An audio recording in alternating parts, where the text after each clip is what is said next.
The Composer huwa film imsejjes fuq il-ħajja straordinarja tal-kompożitur William Camilleri li jibbilanċja s-skiet u l-ħsejjes sabiex joffrilna siltiet mużikali mill-isbaħ.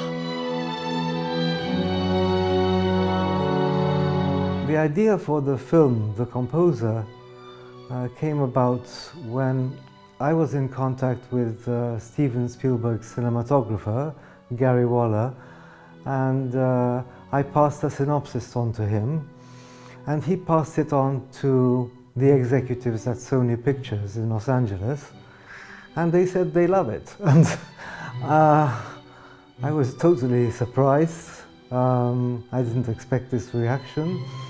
And they said, let's make this into a movie, and now they are currently working on tweaking the script. 15 years ago, I was ill with Legionnaire's disease, and I was told I wouldn't live. And then I spent 4 weeks in a coma, and then I woke up completely fine. And then I went home, and I composed about 6 CDs full of music I had never heard before. My involvement in the Composer film would be creative producer, to make sure as much as possible that they stick to the story as it was. Of course, I was an expert at it, but just to give guidelines about the story. They seem to be quite eager about it, so I'm hoping that it will be out in December. With Sony can give worldwide distribution, which is fantastic, so I hope it will come to Malta.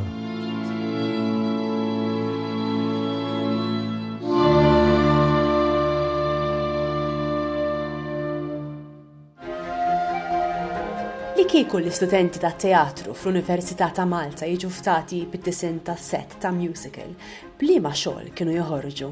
F'din ir-rokna nagħtu ħarsa lejn uħud mid-disinji ta' dawn l-istudenti infassla bħala parti mill-kors tagħhom. L-istudenti tat-Teatru li jieħdu kors bit-Teatru ġewwa l-Università ikollhom ħafna proġetti fejn jirdu jiddisinjaw dak li ngħidulu set design jew id-disinn ta' fuq il-palk. Din is-sena għażilna produzzjoni ta' musical popolari ħafna, Grease, u l-istudenti nqasmu fi 3 gruppi fejn kull grupp jagħmel id-disinn tiegħu u jipproduċi kemm drawings, it-tpinġijiet biex wieħed ikun jista' jara x'inhi il-produzzjoni, però wkoll ħaġa importanti li jibnu mudell għal biex id-direttur u anke l-atturi jkunu jafu eżatt kif se jimxu fuq il-palk. Ovvjament kull teatru fih il-limitazzjonijiet tiegħu, allura għażilna li nagħmlu dan il-musical ġewwa t-Teatru Malta. Bażikament il-proċess biex nibdew niddisinjaw tas-sett l-ewwel beda minn inspirazzjonijiet li sibna online, kif ukoll rajna iktar performances. Il-pass li kien imiss kien li l-idejat li kellna nitfgħuhom Ġakarta, impenġu f'skala ta' 1:50 biex inkollna idea tal-ispazju kemm irridu nħallu f'postijiet, kemm għandna mmexxu is-sett innifsu lura biex ikollna spazju għall-atturi u għall-performers l-oħra. U mbagħad il-pass li kien imiss kien li nbidlu l-iskala minn 1:50 għal 1:25. Naħseb l-ikbar sfida li affaċċjajt jienu nagħmel dal-proġett kienet li il-makkinarju li użajt li huma perjaktoj li kienu jintużaw minn żmien il-Griegi nagħmlu jdur bl-iktar mod faċilment possibbli biex ma jaħbadx miegħu innifsu kif ukoll ma' sett innifsu.